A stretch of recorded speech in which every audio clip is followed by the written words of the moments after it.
इस एपिसोड की शुरुआत में हम देखते हैं कि सुबह हो रही होती है और चिड़ियों की चहचहाने की आवाज़ आ रही होती है। एलिस अभी भी गहरी नींद में सोई रही होती है कि तभी मर्लिन उसे बड़े प्यार से कहता है, क्या तुम्हें रात में अच्छे से नींद आई? मर्लिन की बातों को सुनने के बाद एलिस अपनी आंखें खोलती है और अपनी नींद भरी आंखों से मर्लिन को देखते हुए गुड मॉर्निंग कहती है। जैसे एलिस को यह एहसास होता है कि मर्लिन भी उसके साथ बेड पर ही सोया हुआ है, यह देखकर उसका चेहरा काला पड़ जाता है और जोर से उसकी चीख निकल जाती है। एलिस की चीख सुनते ही सर्ली एलिस के कमरे में भागते हुए आती है, यह देखने के लिए कहीं एलिस को कुछ हो तो नहीं गया। जैसे ही सर्ली एलिस को देखने के लिए उसके कमरे के अंदर जाती है, वो देखती है कि एलिस मर्लिन के ऊपर बैठी होती है। एलिस और मर्लिन को रोमांस करते हुए देखकर सर्ली थोड़ा ऑकवर्ड महसूस करती है। आप लोगों को डिस्टर्ब करने के लिए माफ़ी चाहूँगी। इतना कहते ही सर्ली वहाँ से दौड़कर भाग जाती है। सर्ली को वहाँ से भागते हुए देखकर एलिस शर्मिंदा होते हुए कहती है, सर्ली रुको, तुम जैसा सोच रही हो वैसा कुछ भी नहीं है। सर्ली के वहाँ से जाने के बाद एलिस गुस्से में मर्लिन का कॉलर पकड़ते हुए उससे पूछती है, तुम यहाँ मेरे बेड पर क्या कर रहे हो? एलिस को इतने गुस्से में देखकर मर्लिन एलिस से कहता है, इसमें इतना गुस्सा करने की क्या बात है, आखिरकार हम दोनों पति पत्नी हैं। मर्लिन की बातों को सुनने के बाद एलिस गुस्से में मर्लिन को लात मार के बेड से नीचे गिरा देती है। मर्लिन को बेड से गिराने के बाद एलिस जोर जोर से रोते हुए कहती है, तुमने मेरी प्योरिटी ले ली, मैं शुद्ध नहीं हूँ, तुम परवट कहीं के, मेरे साथ ऐसा कैसे कर सकते हो? एलिस को यूँ रोते हुए देखकर एलिस अपना सर सहलाते हुए एलिस से कहता है, क्या तुम किसी का ऐसे शुक्रिया अदा करती हो जिसने तुम्हारी जान बचाई है? मर्लिन की बातों को सुनने के बाद एलिस शांत हो जाती है और कहती है, क्या तुमने मेरी जान बचाई है? इस पर मर्लिन कहता है, हाँ, क्योंकि तुम बहुत कमजोर थी और क्रिस्टल की शक्तियों को नियंत्रण नहीं कर सकती थी और तुम्हारा शरीर उस जादू को बाहर निकालने लगा था। तभी मैंने अपनी जादुई क्षमता का उपयोग करके तुम्हारे उसी अतिरिक्त जादू को नियंत्रण करने में तुम्हारी मदद की थी। एक बार जब तुम संत रैंक तक पहुंच जाओगी तब तुम्हारे अंदर इन शक्तियों को बेहतर तरीके से नियंत्रण करने की क्षमता हो जाएगी। मर्लिन की बातों को सुनने के बाद एलिस मर्लिन को घूर कर देखते हुए कहती है, तुम्हारा कहने का क्या मतलब है? तभी उसे अचानक कुछ ध्यान में आता है तो वो कहती है, नहीं, इसका मतलब जब तक मैं संत रैंक तक नहीं पहुंच जाती तब तक हम साथ में। एलिस को इतनी शर्म आ रही होती है कि एलिस अपनी बातों को ही बीच में ही रोक देती है। तभी मर्लिन एलिस के पास जाता है और एलिस के चेहरे के करीब अपने चेहरे को करते हुए कहता है, जब तक तुम संत रैंक तक नहीं पहुंच जाती तब तक हमें साथ में सोते रहने की जरूरत है, ताकि ऐसा कुछ फिर से ना हो, अन्यथा कौन जानता है कि कब क्या हो जाए। मर्लिन की बातों को सुनने के बाद एलिस के दिमाग का फ्यूज उड़ जाता है। इसके बाद मर्लिन और एलिस अपने ट्रेनिंग वाले जगह पर जा रहे होते हैं। एलिस बहुत तेजी से चल रही होती है। एलिस को इतनी तेजी से जाते हुए देखकर मर्लिन एलिस से कहता है, तुम्हें किस बात की इतनी जल्दी है? मर्लिन की बातों को सुनने के बाद एलिस मर्लिन से कहती है, मुझे जल्द से जल्द संत रैंक तक पहुंचना है, मैं तुम पर किसी भी तरह से निर्भर नहीं रह सकती।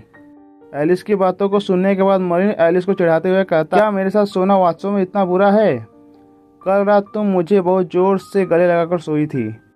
मर्लिन की बातों को सुनने के बाद एलिस का चेहरा टमाटर की तरह लाल हो जाता है और वो मर्लिन का कॉलर पकड़कर गुस्से में अपने दांत पीसते हुए कहती है, तुम फिर कभी भी इस बात का जिक्र नहीं करोगे, कल रात जो कुछ भी हुआ तुम उसे भूल जाओ।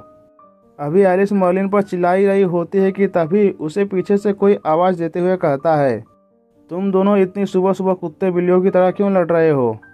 जैसे एलिस और मर्लिन पीछे मुड़कर देखते हैं तो उन्हें देखते हैं कि ये आवाज़ रोस्टी और द विची ने दी होती है। फिर रोस्टी एलिस और मर्लिन को देखते हुए कहती है, तुम दोनों किसी असली पति पत्नी की तरह लड़ रहे हो। तभी एलिस द विची और रोस्टी को देखते हुए उन दोनों को गुड मॉर्निंग कहती है। फिर द विची एलिस से कहती है, मिस एलिस, तुम्हें सुरक्षित देखकर मुझे बहुत अच्छा लग रहा है। मिस्टर मर्लिन ने मुझे बताया था कि तुम्हारा किसी ने अपहरण कर लिया है, क्या अब सब ठीक है? द विची की बातों को सुनने के बाद एलिस द विची से कहती है, आपको चिंता करने की कोई ज़रूरत नहीं है, अब मैं ठीक हूँ। तभी रोस्टी एलिस के चेस्ट का मजाक उड़ाते हुए उससे कहती है, एलिस के साथ कुछ भी बुरा कैसे हो सकता है? उसका वॉशबोर्ड चेस्ट कभी भी पुरुषों को इतना लुभा नहीं सकता है कि उसे कोई नुकसान पहुँचा सके। रोस्टी की बातों को सुनने के बाद एलिस गुस्से में रोस्टी से कहती है, तुम काली चमड़ी वाली गाय हो, मेरे सीने का मेरे किडनैप होने से क्या लेना देना है? रोस्टी और एलिस अभी झगड़ी रही होती हैं कि तभी द विची उन दोनों के झगड़े को रोकते हुए कहती है, तुम दोनों का जो प्यार है एक दूसरे के लिए उसे संभाल के रखो। भले ही मिस्टर मर्लिन एक आयरन रैंक के एडवेंचर हैं, पर उन्होंने कई उच्च रैंक के मिशन भी किए हैं और एडवेंचर गिल्ड आप पर बहुत भरोसा करता है। इसके बाद द विची रोस्टी से कहती हैं, जल्दी चलो हमें देर हो रही है। इतना कहकर द विची और रोस्टी वहाँ से चले जाते हैं। उन दोनों को जाते हुए देखकर एलिस मर्लिन से पूछती है, मिस द विची के कहने का क्या मतलब था? एलिस के सवाल को सुनने के बाद मर्लिन एलिस से कहता है, कुछ भी नहीं, तुम उन लोगों पर ध्यान मत दो। इसके बाद एलिस और मर्लिन अपनी ट्रेनिंग वाली जगह पर चले जाते हैं। वहाँ पर पहुंचकर मर्लिन एलिस से कहता है, ठीक है, अपनी आभा को प्रकट करने का प्रयास करो। मर्लिन की बातों को सुनने के बाद एलिस अपनी आंखों को बंद कर लेती है और अपनी आभा को प्रकट करने का प्रयास करने लगती है।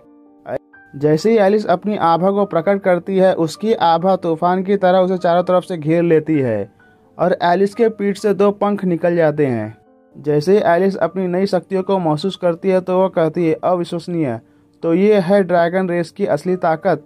एलिस की बातों को सुनने के बाद मर्लिन एलिस के ख्यालों पर ब्रेक लगाते हुए उससे कहता है, यह ताकत तो असली ताकत के आगे कुछ भी नहीं है। एक बार जब तुम लेजेंडरी क्रिस्टल को पूरी तरह से अब्जॉर्ब कर लेती हो तो तुम इससे भी कई गुना अधिक शक्तिशाली हो जाओगी। इसके अलावा यदि तुम अपनी ताकत को और भी बढ़ाना चाहती हो तो तुम्हें अपने शरीर में हो रहे परिवर्तन को किसी विस्फोट की तरह बढ़ाने के लिए तुम्हें एक अपॉर्चुनिटी की आवश्यकता होगी। हमें अभी भी बहुत काम करना है। मर्लिन की बातों को सुनने के बाद एलिस गुस्से में अपना मुंह फुला लेती है और मर्लिन की तरफ अपना फिंगर पॉइंट करते हुए उससे कहती है, बस कुछ समय की बात है जब मैं तुमसे भी ज़्यादा शक्तिशाली हो जाऊंगी। तो मर्लिन कहता है, यह असंभव है, तुम कभी भी नहीं कर पाओगी। मर्लिन की बातों को सुनने के बाद एलिस मर्लिन पर अटैक करते हुए कहती है, मुझे कम समझने की गलती मत करना। इतना कहकर एलिस मर्लिन के ऊपर अपनी तलवार से अटैक कर देती है। जब एलिस मर्लिन पर अटैक कर रही होती है तब उसके अंदर से ड्रैगन के खतरनाक आभा निकल रही होती है, पर मर्लिन एलिस की शक्ति को देखकर एकदम डिसअपॉइंट हो जाता है। फिर मर्लिन एक डंडे को उठाता है और उस डंडे की एक ही वार से एलिस को हरा देता है। इसके बाद ये एपिसोड यहीं पर खत्म हो जाता है। अगर आप लोगों को हमारा वीडियो पसंद आया तो हमारे वीडियो को लाइक कीजिए और हमारे चैनल को सब्सक्राइब कीजिए। Thank you for watching.